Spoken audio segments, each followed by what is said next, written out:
Hello students, welcome to your destiny Jeet और मैं हूं आपका मेंटर आरके सर। आज हम लोग बेसिक कॉन्सेप्ट्स ऑफ केमिस्ट्री का तीसरा भाग यानी थर्ड पार्ट एक्चुअली आप जानते हो ये चैप्टर बड़ा है, इसलिए इसको पार्ट में ही पढ़ाएंगे तो आपको समझ में आएगी। प्लस इससे ये फ़ायदा होगा कि कॉन्सेप्ट्स आपके क्लियर होंगे। ऐसे तो एक क्लब करके मैं पढ़ा दिया, वन शॉट आपको दिखाने के लिए 20 घंटे का कर दिया, तो एक दिन में आप 20 घंटे पढ़ के क्या कॉन्सेप्ट्स को ले सकते हो या आपका दिमाग उतना काम कर सकता है? छोटे छोटे टुकड़ों में पढ़ोगे तो ज़्यादा अच्छा होगा, क्योंकि आप उसको फिर रिवाइज भी करते हो ना, उस टुकड़े को, उस सेक्शन को, तो ये आपके लिए बेनिफिशियल हो जाता है।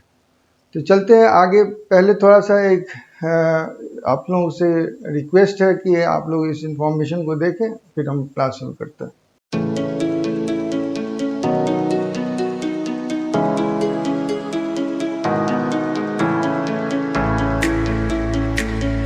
इन्फॉर्मेशन ये है कि डेस्टिनी जीत ऑनलाइन कोचिंग करवा रहा है नीट प्रिपरेशन के लिए, और ये फ्री ऑफ कॉस्ट है। कहाँ पे करवा रहा है? यूट्यूब में, क्योंकि बच्चों का जिज्ञासा या क्वेरी है कि सर आपके चैनल से कैसे हम ज्वाइन करें।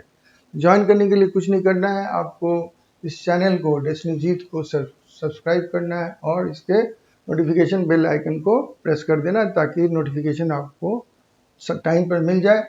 और ये है आपके टाइम टेबल वीकली, जिसमें कि मंडे एंड थर्सडे हम फ्राइडे ये फिजिक्स पढ़ाते हैं, ट्यूसडे एंड फ्राइडे हम बायो पढ़ाते हैं, और वेडनेसडे एंड सैटरडे हम पढ़ाते हैं केमिस्ट्री। और ये रोज़ 5 बजे शाम 5 PM से शुरू होता है। लगभग 1.5 घंटे का ये क्लास होता है। आप लोग और भी क्लासेस कर सकते हो, स्कूल आराम से करो। अगर आप किसी ऑफलाइन कोचिंग सेंटर में जाते हो आसपास, तो वो भी आप कर सकते हो। डेली आपको 1.5 घंटे देने हैं। अगर आपके पास उस समय टाइम नहीं है तो आप बाद में भी देख सकते हो, क्योंकि ये रिकॉर्डेड क्लासेस है। तो अगर आप अपने सहूलियत के साथ में चेंजेस कर सकते हो। अब चलते हैं एक्चुअली लेसन पर, ठीक है। तो आज हम लोग बेसिकली पढ़ने वाले हैं केमिकल रिएक्शंस जो होते हैं, कौन से लॉज उनको गवर्न करते हैं। लॉज गवर्न करना मतलब क्या होता है? पहले लॉज बने थे, फिर केमिकल रिएक्शंस बने? नहीं, केमिकल रिएक्शंस हो रहे थे, युगों से हो रहे थे। साइंटिस्ट ने, ह्यूमन बींग्स के जो बुद्धिजीवी थे, उन्होंने देखा कि ये नियम ये लोग पालन करके काम करते हैं। तो वैसे हम लोग कहते हैं उसको लॉज ऑफ केमिकल कॉम्बिनेशंस। और ऐसे कितने हैं? The combination of elements to form compound is governed by the following 5 basic laws. 5 basic laws हैं जिनके ही रूल्स को अप्लाई करके कॉम्बिनेशंस होते हैं, केमिकल कॉम्बिनेशंस। ये मैं नहीं कह रहा रूल्स को अप्लाई वो लोग करते हैं, हमने देखा है उस नियम से वो लोग करते हैं, और फिर इसको हम लोग इनलिस्ट किए हैं। पहला है the law of conservation of mass. तो इसके बारे में बता दो, ये किसने प्रपोज किया था या पुट फॉरवर्ड किया था? एंटोनी लेवोसियर। लेवोसियर बेसिकली हम लोग कहते हैं इनको, और 789 में इन्होंने किया था। उन्होंने नहीं कहा, उन्होंने ऑब्जर्व किया कि matter can neither be created nor destroyed. अब इस बात को हम समझने की कोशिश करेंगे, matter can neither be created और डिस्ट्रॉयड का मतलब क्या होता है, तो वो हम ऐसे समझेंगे। देखिए, एक एग्जाम्पल ले लेते हैं तो ज़्यादा ईजियर हो जाता है ना। केमिकल रिएक्शंस में केमिकल रिएक्शंस ही नहीं करेंगे, इक्वेशन ही नहीं लिखेंगे, तो फिर समझ में कैसी बात आएगी। तो सिंपल से सिंपल इक्वेशन क्या ले सकते हो आप? एक ले सकते हो, आप ले लीजिए, कार्बन जो है ये ऑक्सीजन में बर्न कर रहा है, और वो क्या बना रहा है? कार्बन डाइऑक्साइड बना रहा है।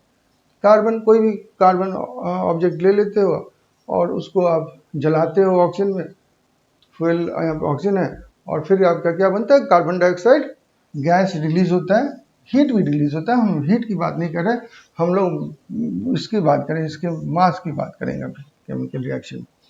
अब आप जानते हो कि अगर मोल के हिसाब से देखा जाए तो 1 मोल ऑफ कार्बन लिया गया है, 1 मोल ऑफ ऑक्सीजन मॉलिक्यूल लिया गया है, और 1 mole of carbon dioxide molecule तैयार हुआ है। ऑक्सीजन का मॉलिक्यूल ये कार्बन डाइऑक्साइड का मॉलिक्यूल, कार्बन का आप मॉलिक्यूल भी कह सकते हो और इसको एटम भी कह सकते हो, क्योंकि वो मोनो एटमिक मॉलिक्यूल ही कह सकते हैं उसको, है, ठीक है।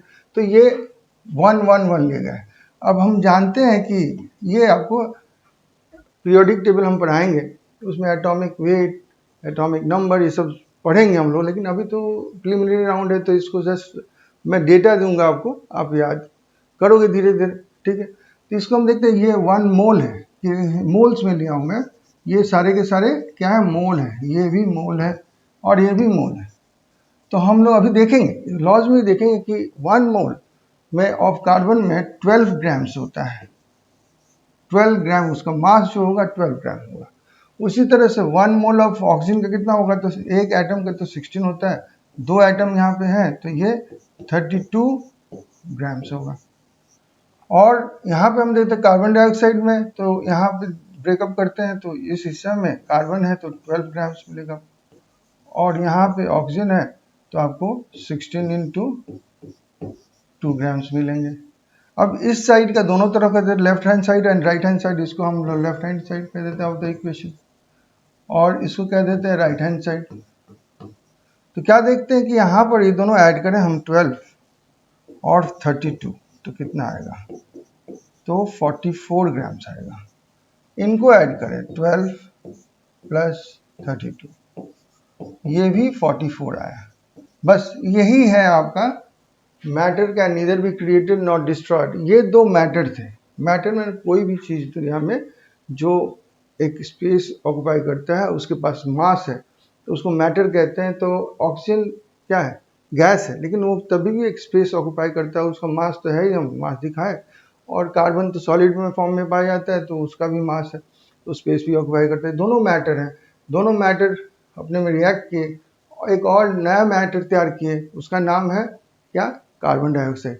तो क्या हमने इसको डिस्ट्रॉय कर दिया, नहीं। आप देखो 19, ये कार्बन अभी भी यहाँ पे 1 है और यहाँ पे ऑक्सीजन 2 है, तो कुछ डिस्ट्रॉय नहीं हुआ, फॉर्म बदला है। तो यही था पहला law, law of conservation of mass. किसने ये प्रपोज किया था, लेवोसियर ने 1789 में। अब हम लोग सेकेंड लॉ को देखते हैं, और किसने प्रपोज किया था उस लॉ को भी देखेंगे। इस लॉ का नाम है law of definite proportions. Definite proportions के बारे में समझाऊंगा। पहले तो किसने प्रपोज किया था बता दूं, एक फ्रेंच केमिस्ट थे, जोसेफ प्राउस्ट।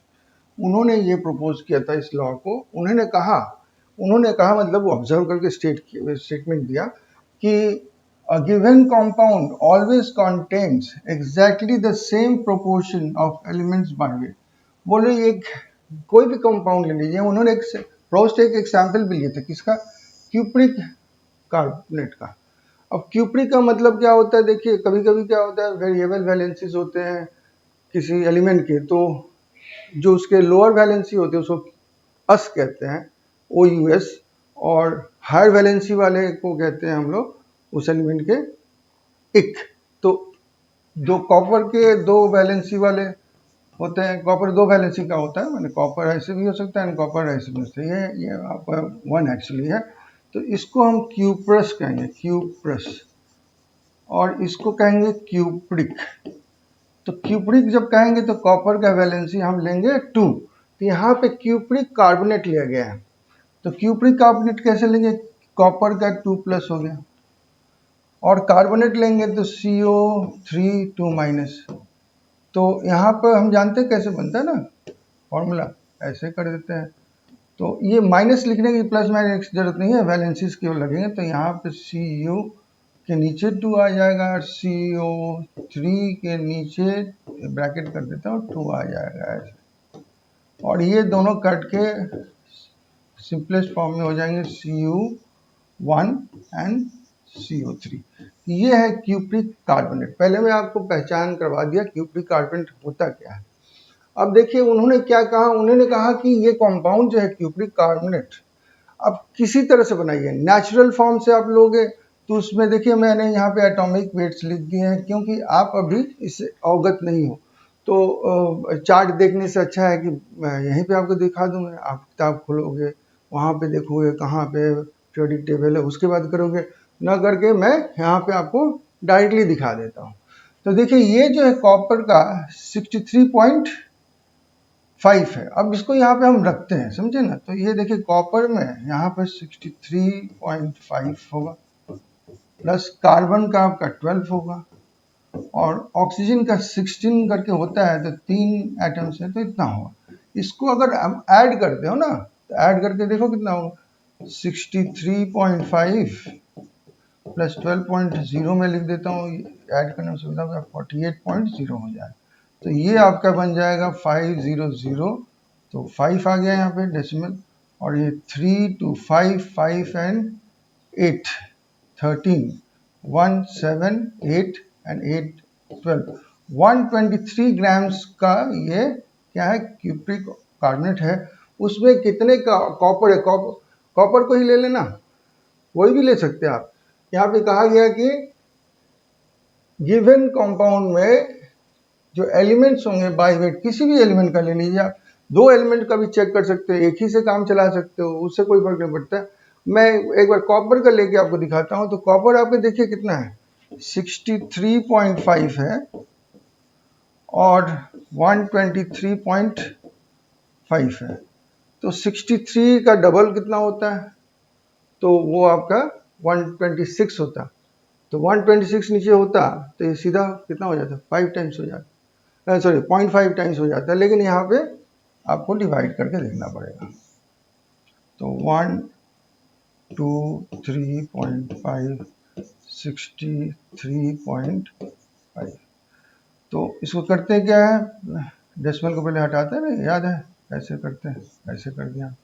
उसके बाद क्या करेंगे, ये इतना है तो यहाँ पे डेसिमल देंगे, पहले मैंने यहाँ पे 0 देखा, और ये लिखेंगे। अब देखेंगे ये जाएंगे 12 5 जा कितना होता है, 12 5 जा 60 होता है। तो इसको 5 से मल्टीप्लाई करके देखें, यहाँ पे मल्टीप्लाई कर देते हैं, 1 2 3 5 इंटू 5 तो 25 2 15 17 1 10 11 1, तो 5 5 25 2 15 17 17 1 10 11 1 5 6, तो 61 ये 5 टाइम्स जाता है। तो 61 ये डेसिमल तो हट चुका है, 6175। और उसके बाद आप करोगे तो ये यहाँ पे 5 आएगा, ये 15 से आपका 14 से 7 हो जाएगा, ये 2 से 1।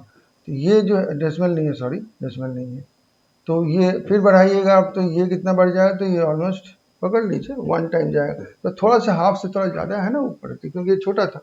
तो इस तरह से हम देखते हैं 0.5 या इसको अगर परसेंटेज में बताएं, परसेंटेज में बताएं तो 100 से मल्टीप्लाई कर देंगे तो 51% आप देखते हैं कि ऑलमोस्ट क्या है इसमें कॉपर है। किसमें, इस कंपाउंड क्यूप्रिक कार्बोनेट में। तो क्यूप्रिक कार्बोनेट में अगर आपका ये 51% है, तो अब नेचुरली कहीं से भी माइंड से आप क्यूप्रिक कार्बोनेट खोजते हो और उसमें अगर मेजर करते हो तो जो 51% जैसे इस एलिमेंट का मिला कॉपर का, आप लेबोरेटरी में सिंथेटिकली भी बनाते हो तो वही परसेंटेज आपको मिलेगा क्यूप्रिक कार्बोनेट में कॉपर का। It will never change. यही बात ये कह रहा है कि गिवन कंपाउंड, ये गिवन कंपाउंड क्या है, cupric carbonate always contains exactly the same proportion. यहाँ पे 51% ही, बाकी आप उसका भी देख सकते हैं, जैसे कि आप कार्बन देखते तो उसको आप 12 अपॉन, ये कॉपर के लिए था, कार्बन के लिए आप देखते तो 12 अपॉन 123 करते हैं।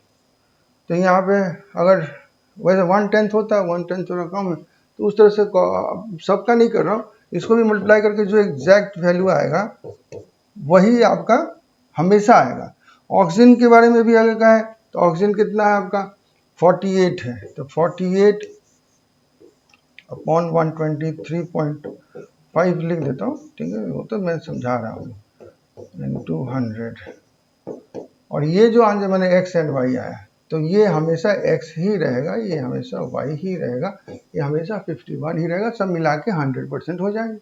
यानी प्रोपोर्शन इनका जो है हमेशा इक्वल रहेगा, सेम रहेगा, एग्जैक्ट सेम रहेगा। यही है कौन सा law, law of definite proportion. Third law पर चलते हैं अब। तो ये लॉ क्या कहता है, क्या ये लॉ क्या है, पहले देखें, law of multiple proportions. Law of multiple proportions थोड़ा सा कॉम्प्लिकेटेड कॉन्सेप्ट है, इसको हम लोग जब तक दिखाएंगे नहीं रिएक्शंस तब तक समझ में नहीं आएगा, पहले तो इसको समझें। तो this was propose by home, Dalton, बहुत बड़ा नाम है, लेकिन ये किस साल में, ये 1803 में इन्होंने प्रपोज किया था। 1808 में, सॉरी 1808 में इन्होंने एटॉमिक थ्योरी एस्टैब्लिश किया 1808 में। तो इसके बारे में हम लोग पढ़ेंगे, एकदम जाएंगे इसी लेक्चर में पढ़ने वाले हैं, तो इसलिए बारे में डिस्कस नहीं कर, केवल डेट्स में क्लियर करना चाहता हूँ। पहले उन्होंने ये प्रपोज किया था लॉ ऑफ मल्टीपल प्रोपोर्शंस, बाद में उन्हें एटॉमिक थ्योरी प्रपोज किया और स्टैब्लिश किया, वो है 1808 में। ये 5 साल पहले 1803 में उन्होंने प्रपोज किया था। इस लॉ के अनुसार क्या कहा जाता है, if two elements combine to form more than one compound, the masses of one element that combine with a fixed mass of the other element are in the ratio of small whole numbers. Complicated है, मैं तो बताया आपको complicated है, तो पहले ये समझा दूं कि मतलब क्या है, उसके बाद इसको क्लियर भी करूंगा। तो कह रहे हैं, ये लॉ कह रहा है, मैंने डाल्टन ने जो law of multiple proportion propose किया, उसके अनुसार क्या होता है कि इस दो एलिमेंट कोई भी आप लेते हो और हम देखते हैं कि ये दो एलिमेंट्स अलग अलग ढंग से रिएक्ट कर सकते हैं अपने बीच में, वह दो अलग अलग प्रोडक्ट्स बना सकते हैं। ऐसे केस में अगर मोर देन वन कंपाउंड ये लोग बनाते हैं, masses of one element that combine with the fixed mass of the other, एक एलिमेंट का मास आप फिक्स रख लीजिए और दूसरा जो है डिफरेंट होगा ना, अलग अलग, वो देखेंगे, एग्जाम्पल देखेंगे तो अपने आप समझ। तो वो लोग हमेशा the ratio of small whole numbers में ही आएंगे। अब मैं एक छोटा सा एग्जाम्पल लेता हूँ, आपको समझ में आएगा। देखिए हाइड्रोजन है, ये रिएक्ट करता है ऑक्सीजन से, क्या बनाता है, आपको कभी ध्यान में आता है क्या बनाता है? हाँ जानते हैं आप, ये बनाता है वाटर। तो अच्छी बात है, इसको बैलेंस भी कर दें तो बैलेंस तो है नहीं ना, ये 2 है तो यहाँ पे ठीक है 2 है हाइड्रोजन, ऑक्सीजन यहाँ पे क्या है 1 है, यहाँ पे ऑक्सीजन 2 है, तो इसको ऑक्सीजन को यहाँ पे हम ऐसे कर देते 2 कर देते, तो ये हो गया ऑक्सीजन 2। अब ऑक्सीजन तो 2 हो गया, लेकिन हाइड्रोजन आपका 4 हो गया, तो यहाँ पे हाइड्रोजन बैलेंस कर दीजिए, अब बैलेंस्ड है, कोई दिक्कत नहीं है।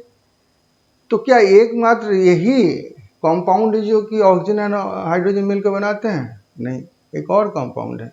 उस कौन सा कंपाउंड है देखिए आप उसका, H2 ले लीजिए प्लस O2 ले लीजिए और ये H2O2 बनाते हैं, H2O2 बनाते हैं। ये H2O2 क्या है? Hydrogen peroxide. क्या है ये? Hydrogen peroxide. तो हाइड्रोजन एंड ऑक्सीजन मिलकर वाटर भी बनाते हैं, हाइड्रोजन एंड ऑक्सीजन मिलकर हाइड्रोजन परऑक्साइड भी बनाते हैं। अब एक और बात देखिए कि यहाँ पर अगर मास बताया जाए तो 16 इंटू 2 32 ग्राम्स ऑफ, हमने 32 ग्राम्स ऑफ ऑक्सीजन हमने लिया है। यहाँ पर हमने कितना लिया है? 16 into 2 is equal to 32 grams ही लिया है हमने, 32 ग्राम्स, ठीक है, 32 ग्राम्स लिया है। यहाँ पर देखिए हाइड्रोजन कितना लिया गया फर्स्ट आपके रिएक्शन में, हाइड्रोजन का 1 है, आप जानते हो ना, तो 1 इंटू 2 किया गया है और फिर उसको 2 से मल्टीप्लाई किया गया, यानी कि 4 ग्राम्स लिया गया है। सेकेंड वाले केस में देखिए यहाँ पे 1 इंटू 2 यानी कि केवल 2 ग्राम्स लिया गया है, ठीक है। ये बातें आपको समझ में आ गई, तो हम आगे समझते हैं। अब देखिए ये क्या है 32 और ये क्या है 32, इसको मैं ठीक कर देता हूँ, थोड़ा खराब देखने वाला लग रहा है।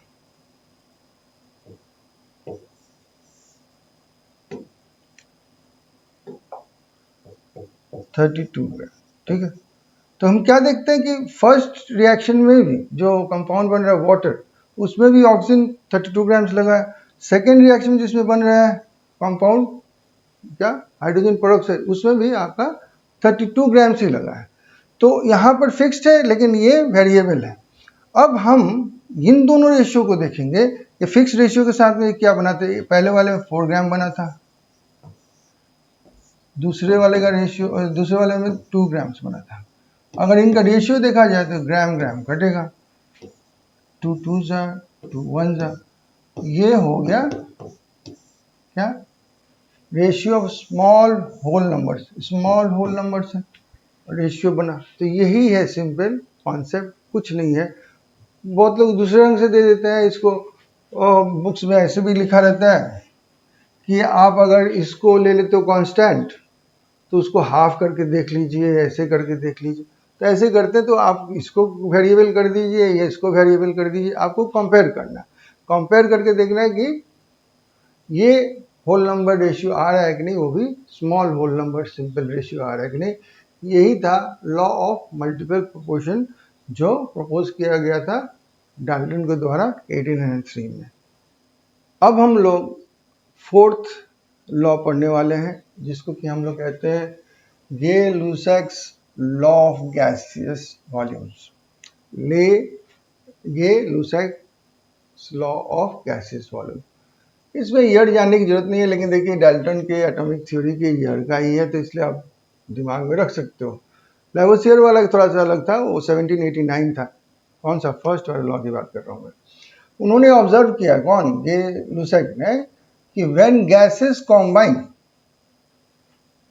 या फिर प्रोड्यूस्ड होते हैं, कि वही कॉम्बाइन करना है तो कॉम्बाइन करेंगे तो प्रोड्यूस होंगे, माने कॉम्बाइन करेंगे फिर कोई गैस बनेगा। गैसेस की बात करें, यहाँ पे याद रखें एक्सक्लूसिवली गैसेस की बात हो रही है एक्शन में, और किसी की बात नहीं हो रही है, solid liquid not included in this law. ये बात बहुत बच्चे गड़बड़ कर देते हैं, मैं एक एग्जाम्पल के हिसाब से समझाऊंगा।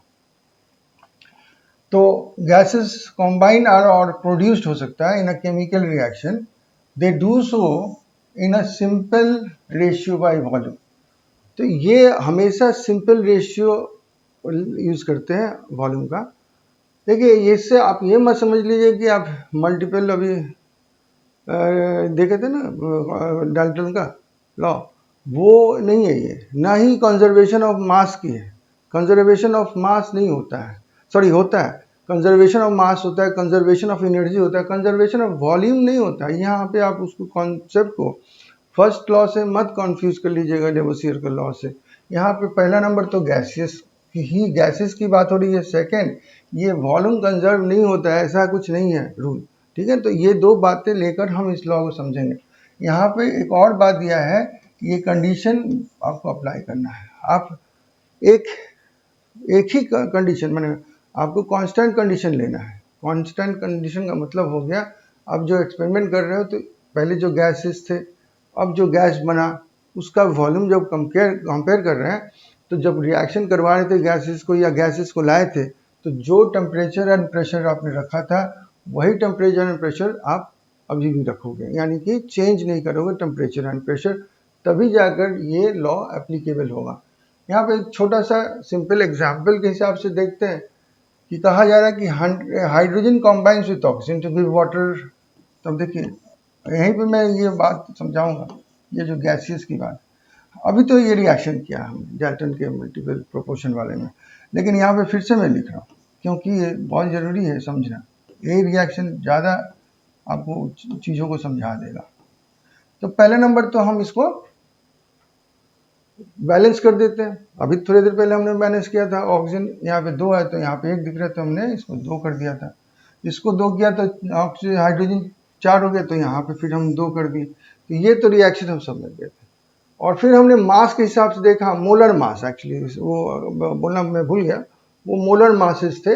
तो 1 मोलर मास, यहाँ पे 2 मोलर मास, यहाँ पे 2 मोलर मास लिया गया था। मैं इसलिए बता रहा हूँ कि अब इसके बाद वाला जो लॉ देखेंगे, ये मोलर मास वाला कॉन्सेप्ट और ये वॉल्यूम वाला कॉन्सेप्ट को कंबाइन कर देगा, तो और इजियर हो जाए हम लोग को समझने के लिए। लेकिन एट प्रेजेंट हम लोग केवल वॉल्यूम के रूप में देखेंगे।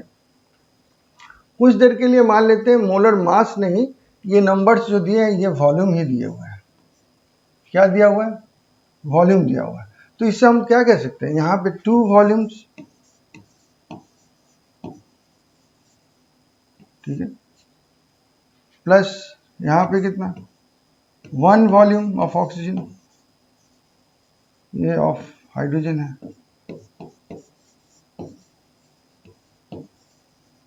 ये ऑफ ऑक्सीजन है। आप सोचोगे पूरा क्यों लिख रहे हैं सर, क्योंकि आप लोग एटम और मॉलिक्यूल में गड़बड़ कर दो, यहाँ पे H2 लिख दूंगा, यहाँ पे O2 लिख दूंगा, फिर आप कहोगे कि एटम में लिखे नहीं आप, तो हम उसमें नहीं जाना चाहते। ये गैस है जो दो एटम से ही बनता है, ये गैस है जो दो एटम से ही बनता है, यानी कि दोनों डायटोमिक, ठीक है। तो इसलिए ऐसे ही मैं लिख रहा हूँ कि ये मॉलिकुलर वॉल्यूम में लिखा हूँ, ये भी मॉलिकुलर, ये लोग दोनों को मिला क्या कर रहे हैं, 2 वॉल्यूम्स किसका दे रहे हैं, ऑफ वाटर। ये बात तो आपको समझ में आ गई। ये हमेशा सही है, लेकिन एक शर्त होगा उसमें। शर्त क्या है, ये चीज हमेशा इधर का जो टेम्परेचर आप जब अलग रखे हो उसको कॉन्टिनेंट्स में जो टेम्परेचर है, तो जो वॉल्यूम आप देख रहे हो वही टेम्परेचर एंड प्रेशर इसका भी होना चाहिए इन कॉन्टिनेंट जब रिएक्शन हो जाए। तो एक कंडीशन ये, दूसरा एक कंडीशन में बार बार इसको हाईलाइट कर रहा हूँ। देखिए ये जब तक ये नहीं समझिएगा ना, ये लुसेक्स लॉ आपका गलत हो जाएगा। क्वेश्चंस में, न्यूमेरिकल क्वेश्चंस में बच्चे गलत करते हैं, इसलिए मैं आपको टोक रहा हूँ। ये देखिए वाटर है, ये क्या है, वाटर, मैंने गलत लिखा है। 2 वॉल्यूम्स ऑफ वाटर नहीं हो सकता, क्यों, वाटर इज लिक्विड, और ये लिक्विड के लिए अप्लाइड नहीं है ये लॉ। ये केवल गैसियस फॉर्म में ही जब रहेंगे एलिमेंट्स या कंपाउंड्स तभी ये एप्लीकेबल है, यहाँ पे नॉट एप्लीकेबल। देखिए यहाँ पर क्या लिखा था, यहाँ पे लिखा हुआ था वाटर वेपर, तो ये लिक्विड फॉर्म में नहीं लेना है आपको। आपको लेना है क्या, ऐसे वाटर लिक्विड नहीं, आपको लेना है 2 वॉल्यूम्स ऑफ वाटर वेपर, यानी कि आपको भी वाटर को भी आपको लेना पड़ेगा गैसियस फॉर्म में, तभी ये लॉ एप्लीकेबल होगा, अदरवाइज नॉट। ये पॉइंट आप दिमाग में रखिए, हमेशा ये रेशियो बनेगा इनका वॉल्यूम का। अब इसको आप, हाइड्रोजन यहाँ पे 100 लिखा हुआ है ना, तो 100 करने के लिए क्या करोगे आप, इसको 50 से मल्टीप्लाई कर दो तो 100 हो जाएगा। वॉल्यूम को ml पकड़ लीजिएगा, यहाँ पे कितना 50 से मल्टीप्लाई करोगे आप, और यहाँ से भी 50 से मल्टीप्लाई करोगे, तो ये कितना आंसर देगा आपको, 100 ml of hydrogen plus 50 ml of oxygen will give you 100 ml of what, ये क्या था, हाइड्रोजन, ये क्या है, ऑक्सीजन, ये क्या है, वाटर वेपर। इससे ज्यादा सिंपल फॉर्म में कोई शायद आपको नहीं समझा पाएगा। ये असल में देखिएगा, कभी क्वेश्चन दे देते हैं लोग कि एट रूम टेम्परेचर रिएक्शन किया गया है, और बच्चे क्या करते हैं, वाटर का वॉल्यूम फट से लिख देते हैं कितना, 100 ml। रॉन्ग, 0 ml होगा यहाँ पे। कितना होगा, 0 ml लीजिएगा, जब लिक्विड होगा तो 0 ml हो जाएगा। कंपाउंड्स और भी रहेंगे, वाटर उसमें निकला हुआ है, तो वो रूम टेम्परेचर है, तो वाटर का हम पकड़ेंगे ही नहीं। रिएक्शन में अगर वाटर आ जाए, रूम टेम्परेचर दे दे, तो ये रिएक्शन में वाटर का वॉल्यूम हम इंक्लूड नहीं करेंगे। ज़्यादातर क्वेश्चंस में यही प्रॉब्लम होता है, हमेशा लिखा रहेगा at boiling point, at 100 degree centigrade, ऐसा कुछ लिखा हुआ है, तब आपको टेंशन लेने की जरूरत नहीं है, तब ये लॉ एप्लीकेबल है, आप इसको यूज कर सकते हो। आगे समझ में, बहुत केयरफुली इस लॉ को समझिएगा, नहीं तो आपको प्रॉब्लम होगी। तो अगले लॉ में जाने के पहले एक छोटा सा क्वेश्चन करते हैं, जिसमें कि आपको पिछले लेक्चर का कुछ इसमें एसेंस या फीलिंग आए। क्या ये पिछला लेक्चर था, याद होगा आपको, सिग्निफिकेंट फिगर्स हमने पढ़ाया था। इस क्वेश्चन में देखिए क्या लिखा हुआ है, the density of the solution, कोई सॉल्यूशन दिया हुआ, उसकी डेंसिटी आपको दी गई है, और आपको मास खोजना है, देन द मास ऑफ इतना वॉल्यूम ऑफ द सॉल्यूशन खोजना है। क्या चीज में, इन करेक्ट सिग्निफिकेंट फिगर्स। यहाँ पे देखिए बता दिया, मैं पिछले क्लास में कहा था सिग्निफिकेंट फिगर्स के बारे में ज़्यादा ध्यान मत दीजिएगा, वो हमेशा बता देंगे कि आपको सिग्निफिकेंट फिगर्स में लिखना है, तभी आप एप्लीकेबल होगा, या चॉइस देखने से भी पता चलेगा आपका। तो देखिए हम लोग कोशिश करें क्या होता है इसका। तो देखें, क्या दिया हुआ है यहाँ पर, डेंसिटी दिया हुआ है। डेंसिटी हम डी लिख सकते हैं या पूरा डेंसिटी ही लिख देते हैं। Density is equal to 2.15 G M L minus 1। और क्या दिया हुआ, वॉल्यूम दिया हुआ आपको, volume is equal to 2.5 M L. ठीक है, खोजना क्या आपको, मास, क्वेश्चन मार्क है। ये बहुत सिंपल क्वेश्चन है, क्वेश्चन में नहीं कुछ है, हम सिग्निफिकेंट फिगर के बारे में बात कर रहे हैं, इसी से इसका आलोचना हो रहा है। तो देखिए, आप तो ये जानते हो फॉर्मूला है, density is equal to mass over volume होता है। इससे आपको क्या रिलेशन मिलता है, mass is equal to density into volume हो जाएगा। ठीक है, ये क्रॉस हो जाएगा ऐसे। तो इसको हम अब सॉल्व करते हैं, क्या होगा, mass is equal to density, density क्या है 2.15, ये ऐसे लिखा हुआ है, इसका मतलब क्या हुआ, इसका मतलब हुआ m/l। मैं जानबूझकर लिख रहा हूँ ताकि आपको यूनिट्स भी समझ में आएगा। वॉल्यूम जो है क्रॉस मल्टीप्लाई करोगे वॉल्यूम यहाँ पे, और 2.5 लिखोगे, 2.5 क्या लिखोगे, ml। ठीक है, तो ml, अच्छा एक चीज लिख दूं, सॉरी ये ml है, सॉरी, तो ये देखिए यहाँ पे ग्राम लिखना चाहिए था, मैं गलत लिख दिया हूँ, ये ग्राम है, तो ग्राम पर ml है, तो प्राय सही लिखा हूँ मैं, और सब जगह वहाँ पर गलती लिख देता हूँ। ये ml कट जाएगा, आपका आंसर ग्राम में आना चाहिए। अब वो तो बात हो गया। अब देखिए इस पार्ट को, इसको मल्टीप्लाई कीजिए, जैसे भी आप मल्टीप्लाई करते हो कैलकुलेटर लेके मल्टीप्लाई कीजिए, जैसे कीजिए, हम मैं डायरेक्टली करते हो, 25 5 ज़ा 125, 12 बचा, 25 1 ज़ा 25, 37 3, 25 2 ज़ा 50 53, तो ये बना। अब डेसिमल उस हिसाब से कहाँ पड़ेगा, 1 2 3 प्लेसेस यहाँ पर। अब इसको क्या है, यहाँ पे छोड़ेंगे कि कहाँ छोड़ेंगे, तो रूल क्या है, multiplication rule for significant figures आपको याद करना होगा। यहाँ पर हम उस जगह पे चले आए, तो क्या है आपका रूल, याद कीजिए। रूल ये है कि आपकी दो नंबर्स हैं यहाँ पे, दोनों में से ईदर का सबसे माने ईदर का ही आप ले सकते हो, सबसे छोटा जो सिग्निफिकेंट लीस्ट या स्मॉलेस्ट कह सकते हैं, स्मॉलेस्ट या लीस्ट है, सिग्निफिकेंट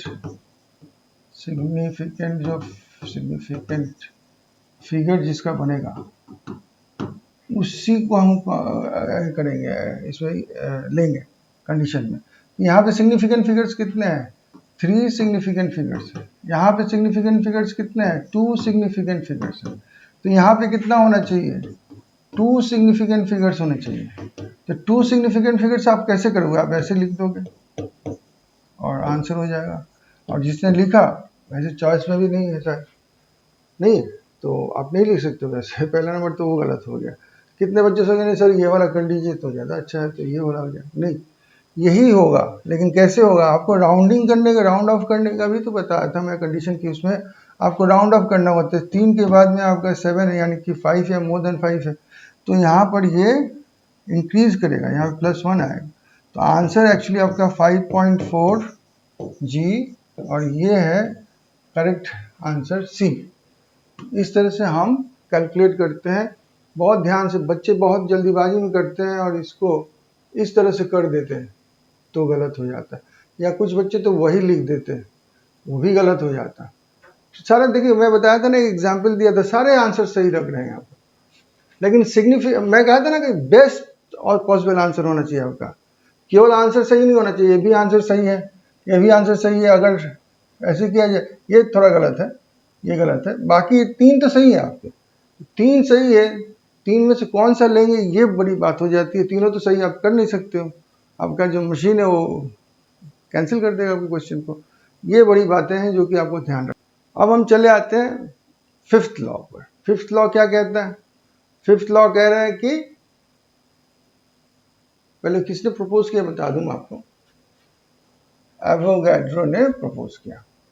एवोगैड्रो के बारे में बता दूं, बहुत एक पैथेटिक उनका एक वाकया है, तो बताना जरूरी है।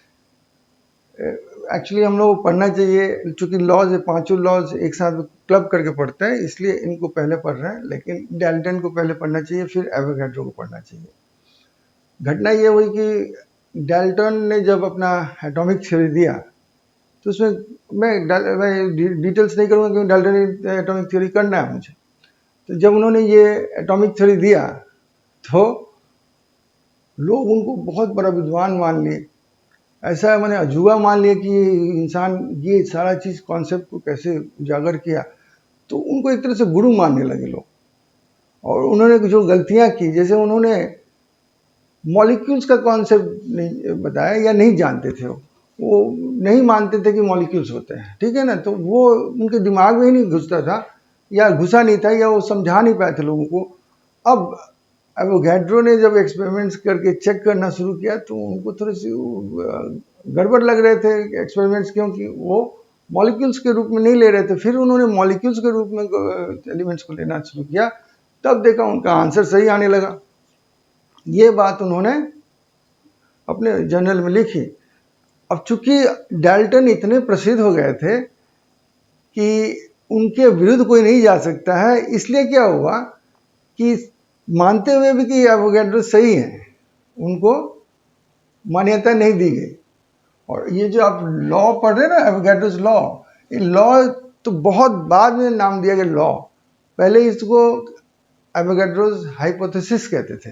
हाइपोथेसिस माने उनकी सोच है, अभी ये नियम नहीं माना जा सकता, यानी कि वो इंडिविजुअल की सोच है, गलत भी हो सकती है, हम लोग नहीं मान रहे, ये लॉ अभी नहीं है। लेकिन बाद में जब बहुत सारे एक्सपेरिमेंट्स रिसेंट टाइम में आकर हम लोग कह सकते हैं इसको लॉ के रूप में पढ़ रहे हैं, ठीक है। ये बहुत बड़ी एक विडंबना है कि इंसान इतना बड़ा बन जाता है स्टैचर का कि वो गलती भी करता है तो उसको हम नहीं स्वीकार करते कि वो गलती किया है। उसके सामने जो बौना है, मैंने कहने मतलब उतना प्रसिद्ध नहीं है, उसके सही बातों को भी हम मानने से इनकार कर देते हैं या न मानने के लिए मजबूर हो जाते हैं।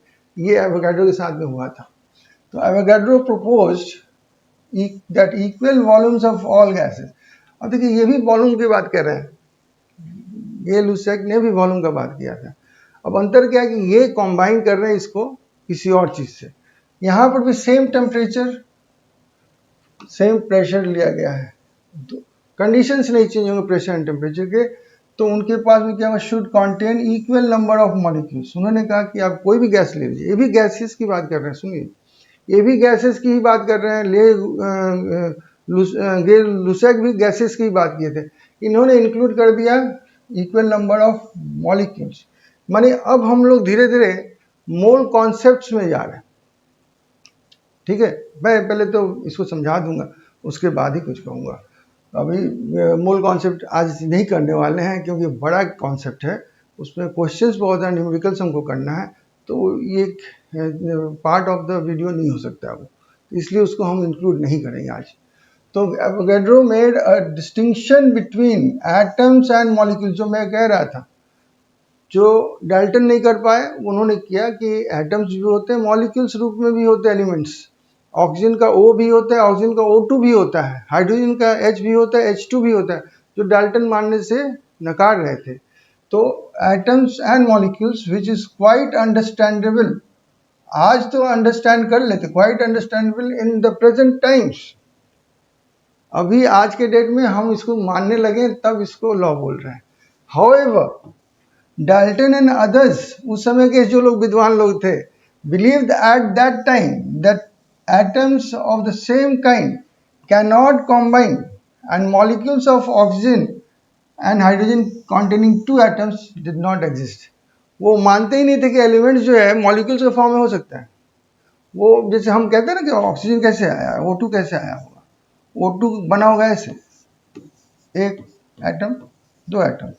ये लोग कहते हैं नेसेंट ऑक्सीजन या रिएक्टिव नेचर के हैं, अनस्टेबल फॉर्म में है, एक दूसरे से स्टेबल बनते हैं। ये हम लोग जब बॉन्ड्स पढ़ेंगे ना, तो क्यों ये स्टेबल बनना चाहते हैं, ऑक्टेट रूल जो है वो अप्लाई होता है, डुप्लेट रूल इसमें अप्लाई होता है हाइड्रोजन के केस में। अब डुप्लेट रूल ऑक्टेट रूल क्या है, ये तो जानने के लिए आपको कुछ सब्र करना पड़ेगा, ये सारी चीज़ हम लोग सिखाएंगे। तो पहले तो ये समझे कि ये वाला कॉन्सेप्ट डाल्टन के पास नहीं था। ये किसने शुरू किया कॉन्सेप्ट? एवोगाड्रो ने, जो जिससे मानने के लिए लोग तैयार नहीं थे। ये भी बात बता रहा हूँ, तैयार नहीं थे इस तरह के कॉन्सेप्ट को मानने के लिए। अब हाइड्रोजन हाइड्रोजन मिलकर एक हाइड्रोजन बनाएगा, वो डाल्टन सोच ही नहीं सकते। लेकिन ये तो एटम थे, ये भी एटम था, ये क्या बना? मॉलिक्यूल बना। ये जो कॉन्सेप्ट है किसी के पल्ले नहीं पड़ रहा था। अब हम समझते हैं इसके बारे में, इसको मानते हैं। अब जो मेन लॉ है उसके बारे में चलिए। उन्होंने कहा कि equal volumes of all gases eight same temperature should contain equal number of molecules। Molecule same होना चाहिए अगर वॉल्यूम सेम है।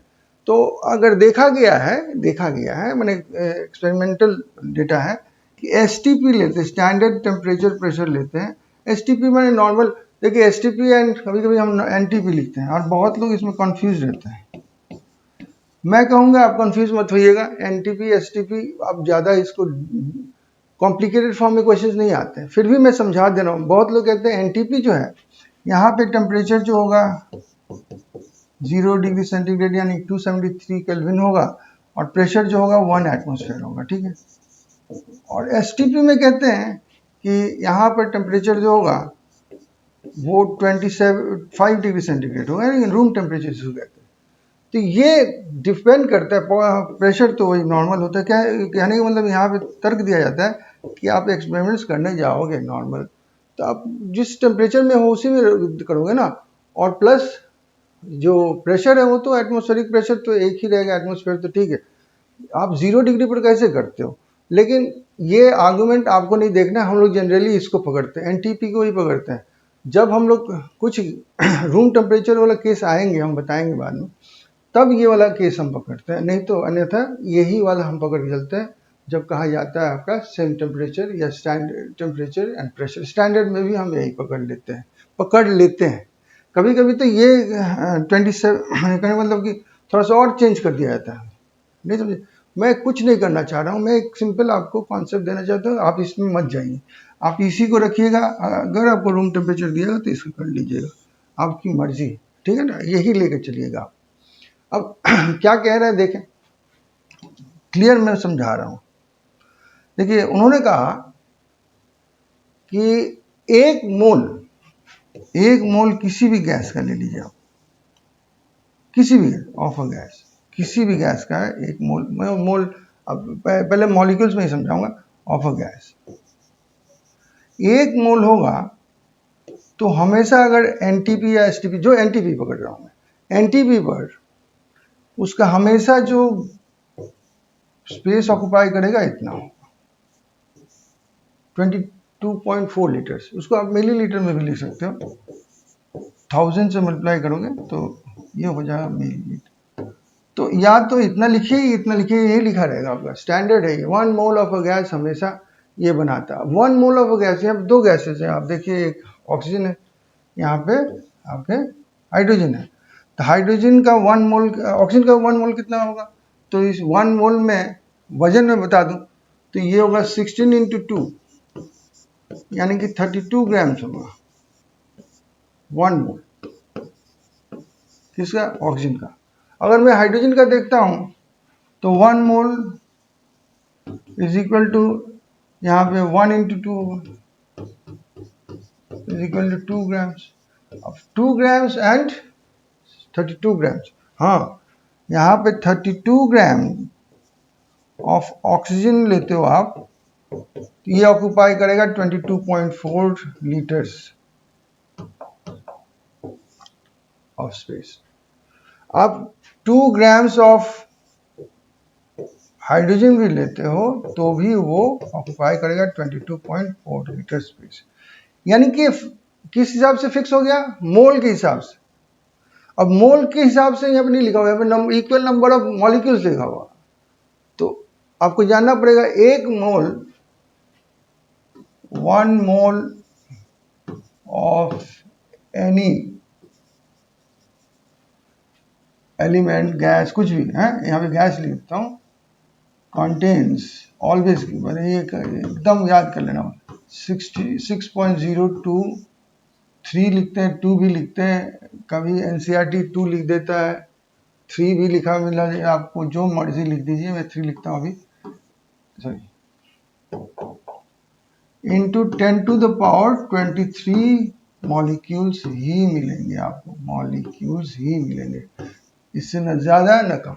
तो ये 1 मोल है, ये 1 मोल है ना, ये क्या है, ये 1 मोल है, 1 मोल है, और ये क्या है, ये भी 1 मोल है, 1 मोल है। तो इसका एक नाम दिया था, इसको कहते हैं Avogadro's number, n is equal to 6.023 10⁻23 molecules is Avogadro number, उन्होंने ही खोजा था ये। तो इसलिए कह सकते हैं कि यहाँ पे कितने मॉलिक्यूल्स हैं, तो 1 एवोगाड्रो नंबर मॉलिक्यूल, यहाँ पर भी 1 एवोगाड्रो नंबर मॉलिक्यूल में, यहाँ पर भी आपका जो मॉलिक्यूल है वो 6.023 10⁻23 है, नीचे वाले में भी 6.023 10⁻23 है। In case of hydrogen and oxygen दोनों में नंबर ऑफ मॉलिक्यूल सेम है, तो उनका वॉल्यूम भी सेम होगा। इक्वल नंबर ऑफ मॉलिक्यूल्स तो इक्वल वॉल्यूम्स ऑफ गैसेज होंगे। ये कहाँ पे, अगर सेम टेम्परेचर सेम प्रेशर लिया गया, प्रेशर मैंने यहाँ पे स्टैंडर्ड लिया है, इसलिए आप यहाँ पे एनटीपी में टेम्परेचर 273 केल्विन, इसको 273 केल्विन लिख सकते हो, या डॉट देकर 0.15 इतना भी लिख सकते हो, एग्जैक्ट लिखना चाहते हो, और प्रेशर 1 एटमॉस्फेयर होगा। ये था आपका एवोगाड्रो लॉ। अब एक और क्वेश्चन अटेम्प्ट करते हैं हम लोग, ये 2014 का क्वेश्चन है। क्या क्वेश्चन है पहले पढ़े। अब एवोगाड्रोस लॉ सीख गए हैं, वॉल्यूम के बारे में जान गए हैं, तो दोनों कंबाइन करके देखते हैं यहाँ पे क्या लिख रहा है। Equal masses of hydrogen, oxygen and methane लिया गया है। तो मास गिवन जो है अभी, मास ऑफ हाइड्रोजन, शॉर्ट में हाइड्रोजन पूरा नहीं होता, हाइड्रोजन कितना है पकड़ लीजिए, W है। मास ऑफ ऑक्सीजन कितना है, इक्वल है चूंकि, तो ये भी W, ग्राम्स नहीं लिख रहा हूँ। मीथेन है, मास ऑफ मीथेन, वो भी आपका W है। तो ये सब W है, ये तो बात समझ में आ गई। Having taken in a container of volume, volume सबका V है, at temperature this, in a container of volume V, ये एक having taken in a container जिसका वॉल्यूम V है, इसको भी इसी में डाला गया, इसको भी इसमें डाला, इसमें डाला, ये पूरा वॉल्यूम V है, कंटेनर है वॉल्यूम, ठीक है, समझाने के लिए V लिखा हुआ है। टेम्परेचर देखिए मैंने कहा वो दे देंगे, आपको टेंशन नहीं लेना, यहाँ पे लिख दिया कि 27 डिग्री टेम्परेचर, आइडेंटिकल कंडीशन में चेंजेस नहीं होंगे आपके प्रेशर एंड टेम्परेचर कंडीशंस, इसलिए आप उसको भूल जाइए, आपको सीधे लॉ अप्लाई करना है। The ratio of the volume of this would be how much. तो पहले मैंने बताया कि रेशियो ऑफ वॉल्यूम जो पिछले वाले स्लाइड में is equal to ratio of moles का ही है, नंबर ऑफ मॉलिक्यूल्स का ही है, मैंने कहा था।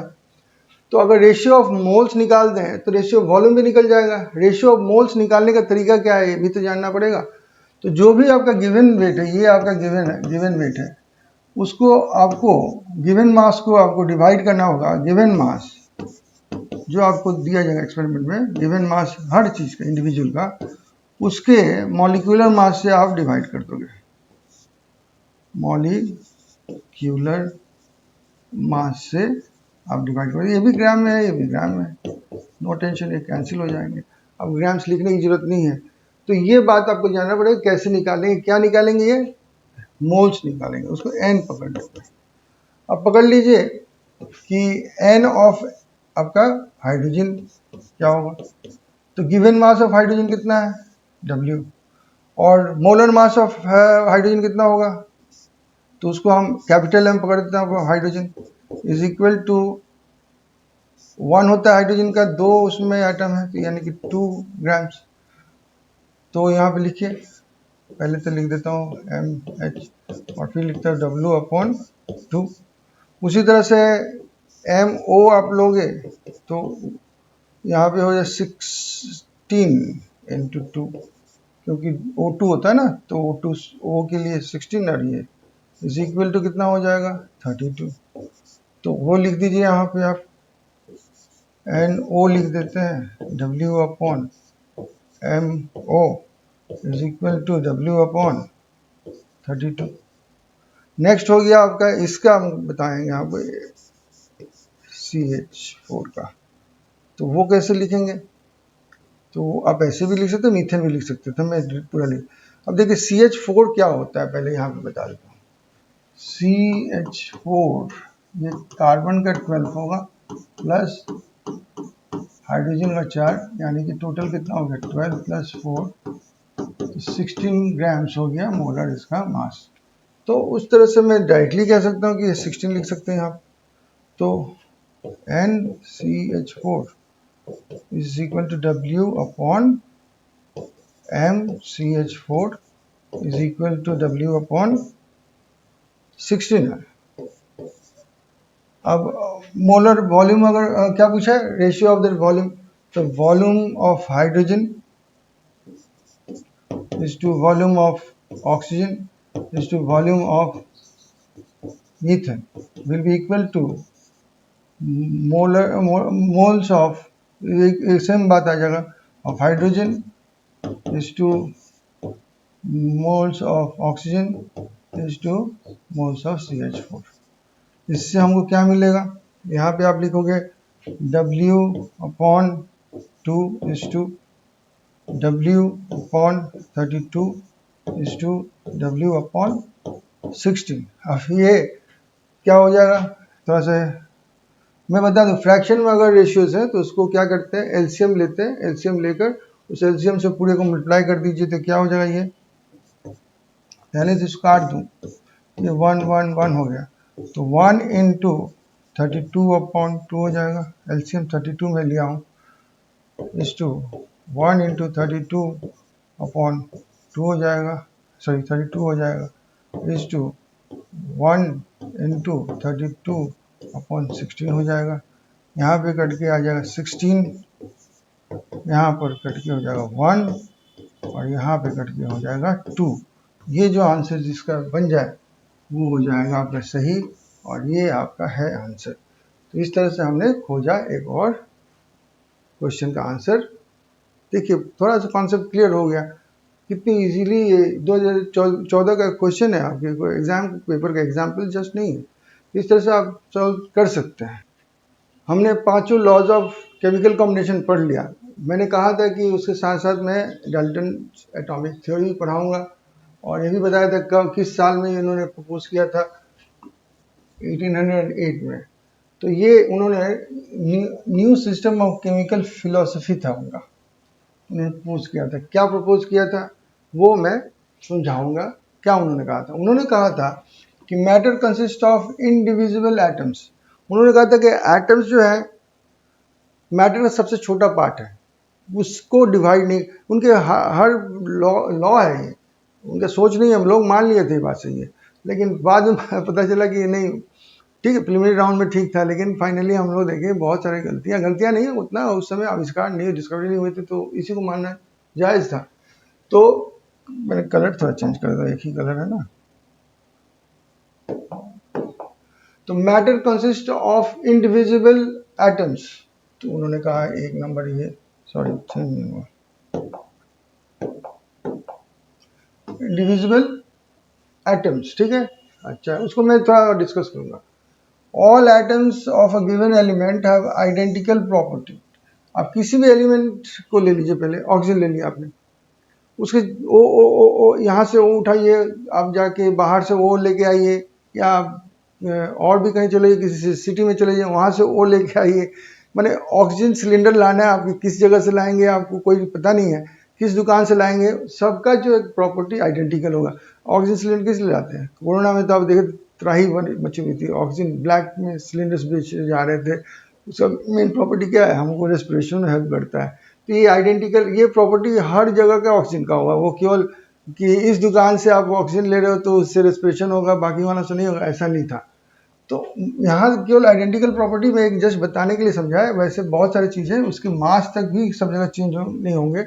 ये आपका हमेशा 32 ग्राम से दिखेगा, कितना ऑक्सीजन का मॉलिक्यूल का, एटम का पूछोगे तो 16 होगा, क्योंकि आप अगर ये डाल्टन नहीं जानते थे क्या चीज़ के बारे में, वो मॉलिक्यूल बारे में नहीं जानते थे। एटम के बारे में बात करेंगे तो 16 ग्राम्स होता है। Atoms of different elements differ in mass.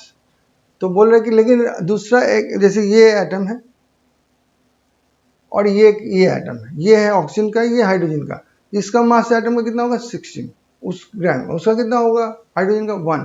तो ये डिफर करेंगे, डिफरेंट अगर एलिमेंट्स हैं तो उनके मास डिफर करेंगे। ये तो बात उन्होंने अच्छी बात की, लेकिन फर्स्ट वाला में थोड़ा सा हम लोगों को कन्फ्यूजन है, मैं बताऊंगा। अब चले आते हैं compounds formed when atoms of different elements combine in a fixed ratio. जब एटम्स फिक्स्ड रेशियो में कंबाइन करते हैं तो कंपाउंड्स फॉर्म होते हैं। ये भी थोड़ा सा कन्फ्यूजन है, मैं बताऊंगा क्या यहाँ पे। लेकिन उन्होंने कहा कि फिक्स्ड रेशियो में ही, जैसे आप फिक्स्ड रेशियो में बताने के लिए मैं सिंपल लें तो क्या लूँ कंपाउंड, क्योंकि उन्होंने एटम्स के रूप में कहा था ना, तो एटम्स के रूप में कैसे पकड़ूंगा। तो उन्होंने कहा कि हाँ चलिए ऐसे पकड़ लेते हैं कि कार्बन का एक एटम लिया गया, ऑक्सीजन के 2 एटम्स लिए गए और एक कंपाउंड जो बना वो फिक्स रेशियो में ही बनेगा। 1 एटम आपका कार्बन का होगा, 2 एटम आपके ऑक्सीजन होगा। इस तरह से उन्होंने कहा, लेकिन उसको किस तरह बताया मैं रीड कर रहा हूँ, बताऊंगा। Chemical reactions involve reorganisation of, chemical reaction कुछ नहीं होती, रीऑर्गेनाइजेशन ऑफ द एटम्स होते हैं। These are neither created not destroyed in chemical reaction. ये भी सिद्ध कर दिया गया है रॉन्ग। मैं क्या रॉन्ग सिद्ध किया गया मैं भी बताऊंगा आपको। अब इसमें वो क्या नहीं एक्सप्लेन कर पाया ये बाद में बताता हूँ, पहले एक एक पॉइंट को मैं लेता हूँ। इसको आपको लर्न करना होगा, भूल मुझे इस चैप्टर के लिए राइट है, लेकिन मैं कह रहा हूँ लेटर ऑन हम लोग कैसे इसको, मैंने एडवांसमेंट ऑफ साइंस हुई तो इसमें कैसे गलतियाँ नहीं कहेंगे। ये इनकम्प्लीट नॉलेज की बात आ गई। कैसे? उन्होंने कहा कि matter is composed of what, atoms, और एटम्स क्या है, इनडिविजिबल है। तो उस हिसाब से क्या है, उन्होंने कहा ये सबसे छोटा है जिसको हम लोग तोड़ नहीं सकते। अब ये समझ लिए एटम, ठीक है, तो एटम के बीच में क्या होता है, न्यूक्लियस होता है, उसमें क्या होता है, प्रोटॉन होता है, न्यूट्रॉन होता है। बाहर में क्या होते हैं आपके इलेक्ट्रॉन्स होते हैं, ठीक है, इलेक्ट्रॉन्स होते हैं। तो इलेक्ट्रॉन्स है, प्रोटॉन्स है, न्यूट्रॉन्स है। तो इलेक्ट्रॉन्स, प्रोटॉन्स और न्यूट्रॉन्स, ये तो पार्टिकल्स हैं, सब एटॉमिक पार्टिकल्स हैं। एटम को तोड़ेंगे तो ये सब निकलेंगे। तो एटम को तोड़ा जा सकता है, तभी तो ये सब फंडामेंटल पार्टिकल्स आपको मिलते हैं। इसको फंडामेंटल पार्टिकल्स कहते हैं, इसको फंडामेंटल पार्टिकल्स कहते हैं, ठीक है। लेकिन हम उसके भी आगे जा सकते हैं, मैं उतना नहीं जाना चाहता हूँ। अब देखिए दूसरा उन्होंने कहा कि इनकी आइडेंटिकल मास होती है, आइडेंटिकल प्रॉपर्टी इंक्लूडिंग आइडेंटिकल मास। अब देखिए उस समय तक एक्चुअली एक कॉन्सेप्ट नहीं आया था, इसलिए उन्होंने कहा था। आइसोटोप्स का कॉन्सेप्ट नहीं आया था। देखिए हम लोग ऐसे लिखते हैं, कार्बन 12 लिखते हैं, कार्बन 13 लिखते हैं, कार्बन 14 लिखते हैं। इसका मतलब क्या हो जानते हैं आप, कि अगर 1 मोल ऑफ कार्बन लीजिएगा 12, तो आपका उसका वजन आपको 12 ग्राम मिलेगा। यहाँ पे 12 ग्राम मास मिलेगा। अगर आप 1 मोल ऑफ कार्बन 13 लेते हो तो आपको 13 ग्राम मिलेंगे, ठीक है। और 1 मोल ऑफ आप कार्बन 14 लेते हो तो आपको 14 ग्राम मिलेगा। तो इस तरह से हम लोग क्या देखते हैं कि आपका ये बात भी उनका गलत हो गया। कौन सा बात, आइडेंटिकल मास वाला। अब उन्होंने कहा कि compounds formed when atoms of different elements combine in a fixed ratio. अब देखिए उन्होंने कहा कि हाइड्रोजन लीजिए, ऑक्सीजन लीजिए, आपको वाटर मिलेगा। उन्होंने कहा, ऐसे कहा उन्होंने। अब ऐसे तो होता नहीं है, उन्होंने कहा कि नहीं ऐसे होता होगा, एक हाइड्रोजन और प्लस मैंने ये एक ग्रुप पकड़ लीजिए ऐसे, और ये जो है ऐसे मिलकर ये बनाते होंगे। ऐसा बनता है क्या? नहीं, ये ऐसे बनता है। ये हाइड्रोजन का मॉलिक्यूल होता है, ये ऑक्सीजन का मॉलिक्यूल होता है, और ये वाटर का मॉलिक्यूल होता है। मैं बैलेंस नहीं कर रहा हूँ क्योंकि आप बैलेंस देख चुके हो प्रीवियस स्लाइड्स में। मैं समझाने के लिए कह रहा हूँ कि प्रोसेस तो ये होती है, ये नहीं होती है। तो उनका ये थर्ड वाला जो लॉ था वो भी गलत हो गया। उसके बाद उन्होंने कहा कि chemical reactions involve what reorganisation of atoms. तो ये कुछ हद तक सही है, कुछ हद तक मैं कह रहा हूँ, क्योंकि उन्होंने ये बात जो कही उसमें थोड़ा सा प्रॉब्लम हो गया। क्या? These are neither created not destroyed in chemical reaction कह रहे हैं उन्होंने, कहा उन्होंने, तब यहाँ तक उसको मान लिया जाएगा। लेकिन एक और तरह का रिएक्शन होता है जिसको कहते हैं हम लोग न्यूक्लियर रिएक्शन।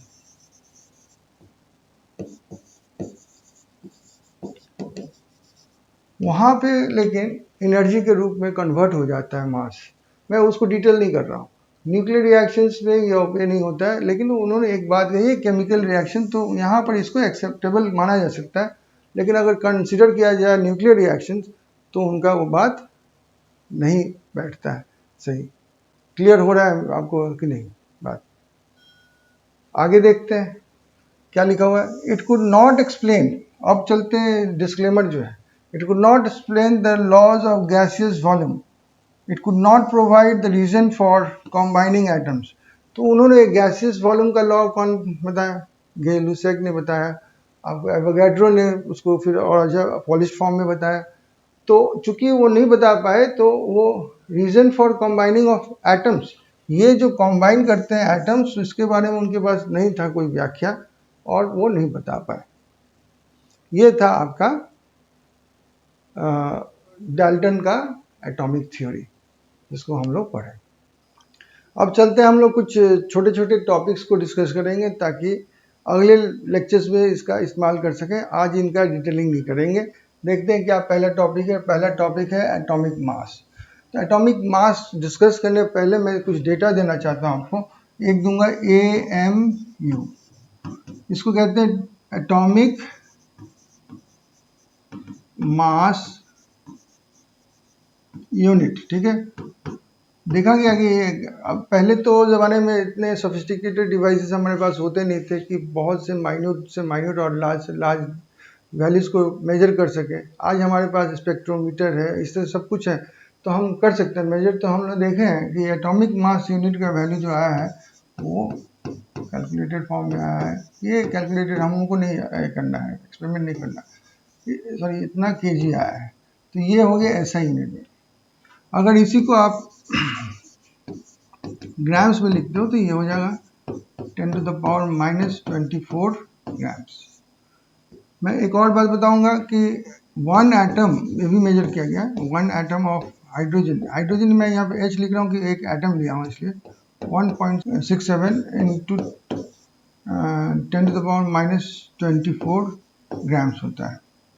तो इससे हम क्या देखते हैं कि अर्लियर, अब चले आते हैं टॉपिक्स, कि earlier hydrogen being the lightest atom was arbitrarily assigned a mass of 1। 1 क्यों लिया गया विदाउट यूनिट्स वो भी मैं बता दूं। अब यहीं से ये मैं लिखा हूँ उसी के लिए। And other elements were assigned masses relative to it, however the present system of atomic, पहले यहाँ तक समझा दूं आपको, यहाँ तक, उसके बाद आगे आऊँगा। ठीक है, कहा गया हाइड्रोजन सबसे लाइटेस्ट एटम होने के चलते उसको एक वैल्यू दे दिया गया 1, और बाकी सब एलिमेंट्स को उसी के तुलना में रिलेटिव फॉर्म में। अब मान लीजिए इसका 1 है तो उसके कितने गुना ज़्यादा है उतना उसका हो गया। जैसे हम लोग देखें कि हाइड्रोजन का 1 है तो ऑक्सीजन का उसका 16 गुना है, तो 16 दे दीजिए mass of oxygen. 12 Guna 12 times है कार्बन, तो कार्बन को दे दीजिए कितना, 12 दे दीजिए, असाइन कर दीजिए। इस तरह से असाइन कर दिया गया। ये 1 क्यों पकड़ा गया वो भी मैं बता रहा हूँ। देखिए ये AMU हाइड्रोजन का अगर देखा जाए मास इन AMU कितना होगा, है मास ऑफ हाइड्रोजन एटम की बात कर रहा हूं मैं, कैसे निकालूंगा इन AMU में। तो जो इसमें kg ग्राम्स में दिया हुआ है 1.67 10⁻⁻24 ग्राम्स अपॉन 1.66 10⁻⁻24 ग्राम्स। ये देखिए 67 है 66 है, इतना ही का अंतर है। तो एक्चुअली हम देखते हैं कि एक्चुअली ये आता है 1.00 शायद 8 आता है, तो ये हो जाएगा ग्राम्स कर दे। तो ये यूनिट इसका आता है जिसको कि अप्रॉक्सीमेटली हम लोग 1 पकड़ लेते हैं। अब इसको 1 पकड़ लिया तो ये सबसे लाइटेस्ट आइटम हो गया। और उसके जितने गुना ज़्यादा और सब होंगे तो उनको उस तरह से ले लिया जाता है। अब पॉइंट ये है कि फिर क्या हुआ बाद में, however the present system of atomic masses is based on carbon 12। मैंने बताया कार्बन के 3 आइसोटोप्स हैं, उसमें जो 98.9% जो मिलता है, मैंने बहुत मैक्सिमम मिलता है हमारे नेचर में, वो कार्बन 12 ही है। तो उसको स्टैंडर्ड मान लिया गया और फिर तब से 61 में, और तब से कार्बन के 1/12 कीजिए, यानी वही हाइड्रोजन के मास पर आइए, और फिर उसको जितना गुना होगा देखिए। Carbon 12 is one of the isotopes, मतलब बताया ना कार्बन 12 है उसका, assigned a mass of 12 units उसका होता है, and the masses of all other given relative mass unit is defined as the mass exactly equal to 1/12। पहले आप कार्बन लीजिए 12, उसके बाद उसको 1/12 कीजिए तो क्या ना 1 ही आएगा ना। अब इसके जितने गुना, जितना जितना टाइम्स ये होगा, ये जितना टाइम्स इतना होगा, जैसे मान लीजिए ऑक्सीजन है तो 16 टाइम्स हो तो 16 हो गया ऑक्सीजन। आपका मान लीजिए कुछ और ले लेते हैं, क्योंकि यहाँ पे तो अब कार्बन भी ले सकते हैं 12, लेकिन हम नाइट्रोजन ले लेते हैं तो नाइट्रोजन का 14 होता है तो 14 और 4, तो ऑक्सीजन के लिए आपका ये हो गया, नाइट्रोजन के लिए ये हो गया एटॉमिक मास। इस तरह से हम लोग खोजते हैं एटॉमिक मास। जितना गुना 1/12 ऑफ कार्बन 12 का होगा, कार्बन 12 का तो मास 12 ही होगा, और उसको डिवाइड कीजिए बाई 12, फिर उसको जितना गुना। अब ये सोचिए कि तो हाइड्रोजन वाला तो बात एकदम ईजी था कि 1 था, 1 से तो वही तो हाइड्रोजन का ही था, ये क्या है हाइड्रोजन है, इससे ये कार्बन का था। कार्बन को पहले डिवाइड किया हम लोग 1/12 से, फिर उसको 1 हाइड्रोजन मिला है, और फिर ऐसा इसलिए किया, हाइड्रोजन पहला नंबर बहुत लाइटेस्ट है, गैस है, अवेलेबल नहीं होता है, आपके एटमोसफेयर में भी हाइड्रोजन का परसेंटेज बहुत कम है, आपको नाइट्रोजन एंड ऑक्सीजन मिलता है। कार्बन अबंडेंट है, हर रूप में कार्बन मिलता है, तो इसलिए कार्बन को लाकर उसको वजन करके उसका 1/12 पता लगा के, और उसके बाद किसी चीज़ को हम लोग कैलकुलेट कर सकते हैं वेरी इजीली। इसी से हम लोग अब इस तरह से कैलकुलेट करते हैं। अब देखिए, पहले हम लोग कहते थे एटॉमिक मास यूनिट, अब उसका नाम बदल दिया गया, अब हम लोग 1U कहते हैं। तो इसको हम कहेंगे कितना मास है इसका, ये 1U है। पहले हम लोग कहते थे ये हाइड्रोजन का मास कितना है, 1U है। नाइट्रोजन का मास कितना है, 14U है। ऑक्सीजन का मास कितना है, 16U है। इस तरह से मास ऑफ हाइड्रोजन का बता दिया मैं, 1.67 10 टू द पावर -24 G लिख सकते हो, या लिख सकते हो 1U है, ये लिख सकते हो। तो ये था in terms of U। U माने यूनिफाइड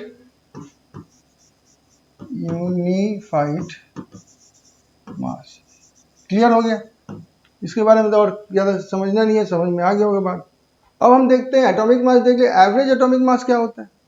अब कुछ कुछ एलिमेंट्स, हाइड्रोजन का भी जानते हैं आप 3 आइसोटोप होता है। हाँ, नॉर्मल हाइड्रोजन जो है वो H कहते हैं, उसे ड्यूटेरियम कहते हैं, ट्राइटियम कहते हैं। 3 कहने मतलब उनके न्यूट्रॉन्स बढ़ रहे हैं, प्रोटॉन्स इलेक्ट्रॉन्स सेम रहते हैं, तो मास तो बढ़ेगा। तो हाइड्रोजन 1 हो गया, हाइड्रोजन 2 हो गया, हाइड्रोजन 3 हो गया ना, इस तरह मास के हिसाब से 3 गुना हो गया, ऐसे कह सकते हैं ना। तो उसको नहीं लेते हम, तो सिंपल मैं लूँगा कैलकुलेट। अब क्या कि जितने सारे हैं ना आपके, अब जैसे नाइट्रोजन का देखिए तो 99.9% तो यही हाइड्रोजन, या 99.8% तो नॉर्मल हाइड्रोजन है। बाकी ड्यूटेरियम और ट्राइटियम बहुत कम है, तो उनका रेशियो निकाल के वही 1 के आसपास आएगा। आप कार्बन लेते हो तो कार्बन में भी कार्बन 12 भरे हुए हैं, कार्बन 14 थोड़ा ज़्यादा है, 13 तो एकदम नहीं के बराबर है। तो इस तरह के एवरेज में नहीं समझा पाऊंगा, वैसे आपके बुक में कार्बन का एग्जाम्पल दिया गया है। मैं एक सिंपल एग्जाम्पल लेता हूं जो कि आपको क्लियर कर देगा कॉन्सेप्ट को, किसके एवरेज एटॉमिक मास का। मैं लेता हूं एक एलिमेंट जिसका नाम है क्लोरीन। ठीक, अब क्लोरीन जो है, 2 उसके आइसोटोप्स है, क्लोरीन 35 एंड क्लोरीन 37, यानी कि इसका मास 37 भी हो सकता है एटॉमिक मास, और यूनिट और 35 भी हो सकता है। तो अब इसका क्या किया जाए कि अब देखिए ये भी देखा गया है कि अगर देखा जाए 75% ऑफ द क्लोरीन जो हमारे अर्थ पर मिलते हैं वो इस तरह के होते हैं। यहाँ पे देखिए 75 25 एक नेग्लिजिबल अमाउंट नहीं है। 25% ऑफ द क्लोरीन 37 वाले पाए जाते हैं।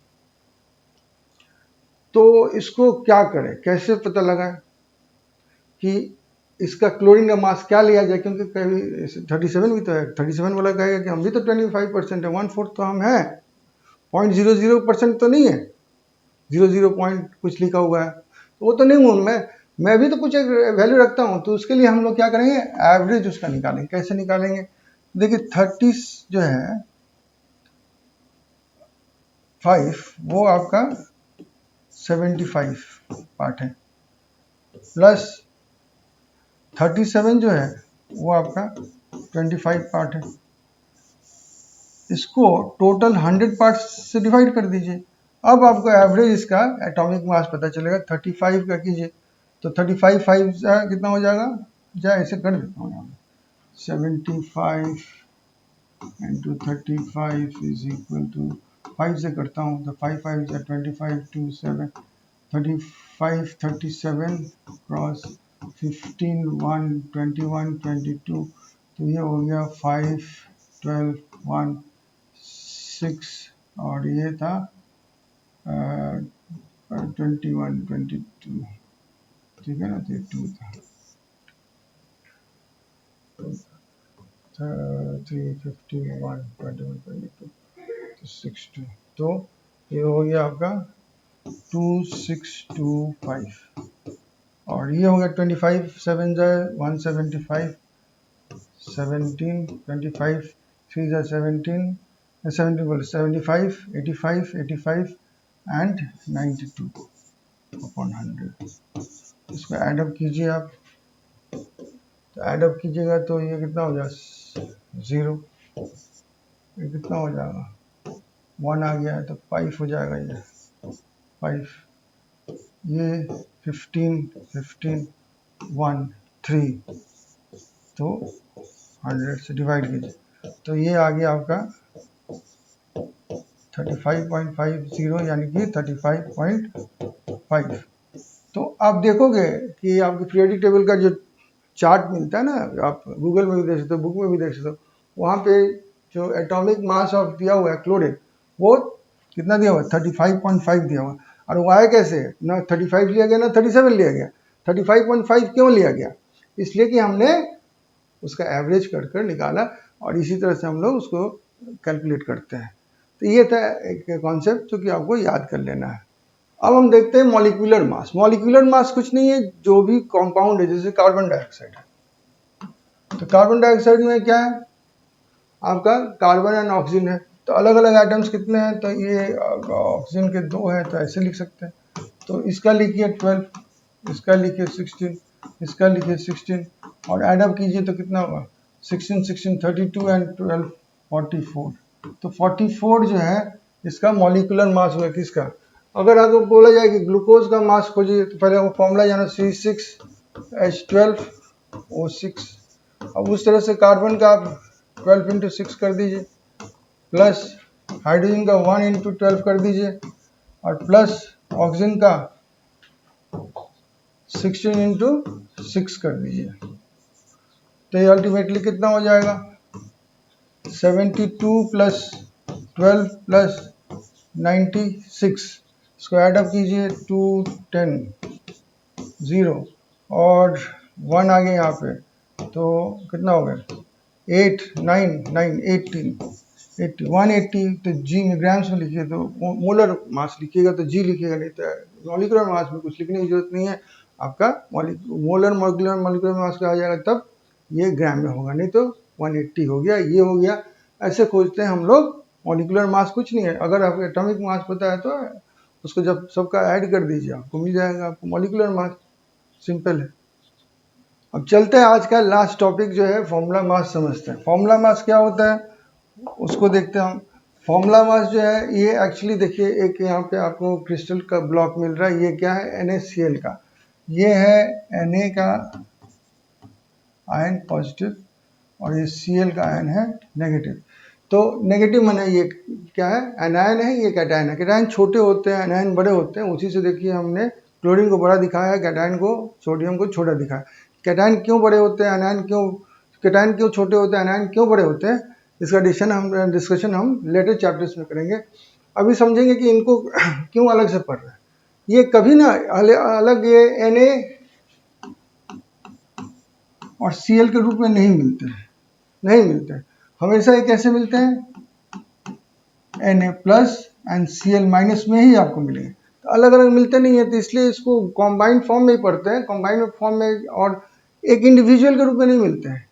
अब देखिए हमेशा ये जो भीतर में जाइएगा, देखिए 6 सराउंड कर रहा है रेड को 6 ब्लू सराउंड कर रहा है, और ब्लू को भी भीतर में जाइएगा, देखिएगा भीतर में कि 6 रेड सराउंड कर रहा है, तो एक दूसरे से इंटरैक्ट कर रहे हैं। ये नहीं है कि एक इंडिविजुअल Cl के साथ में एक Na का रिलेशन है, या एक Cl का एक Na के साथ रिलेशन, तो ये पूरा एक ग्रुप है, लंप में होता है। तो आप कभी एक नमक लेते खाते हो नमक NaCl, तो कभी भी एक आप मॉलिक्यूल नहीं ले सकते हो, वो एक ग्रुप में ही आता है, इसलिए उसके फॉर्मूला ही लेकर हम मास निकालते हैं। अब यहाँ पे हम फॉर्मूला मास में भी वही काम करेंगे, इसका हमको जानना पड़ेगा एटॉमिक मास, इसका हमको जानना पड़ेगा एटॉमिक मास, दोनों को हम ऐड कर देंगे, तो ऐड करने पर क्या हो जाएगा, ये तो 0.5 ठीक है, और ये 8 हो जाएगा, और ये 5 हो जाएगा। तो ये हो गया फॉर्मूला मास निकालने का तरीका, और कुछ नहीं था। तो आज मैं समझता हूँ कि काफ़ी चीज़ें क्लियर हो गई होंगी, और हम लोग एक तरह से बेस बना लिए हैं कि धीरे धीरे हम मूल कॉन्सेप्ट की तरफ जाएंगे, और अब जो है जो न्यूमेरिकल्स वाले सेक्शन से हम लोग सॉल्व कर पाएंगे। ओके, तो आज की विदा लेते हैं। अच्छा लगा होगा क्लास, तो ज़रूर आप लाइक शेयर और सब्सक्राइब कीजिए, हमारे साथ जुड़े रहिए, डेस्टिनी जीत के साथ पढ़ते रहिए, और कामयाबी की तरफ अग्रसर होते रहिए। Thank you very much.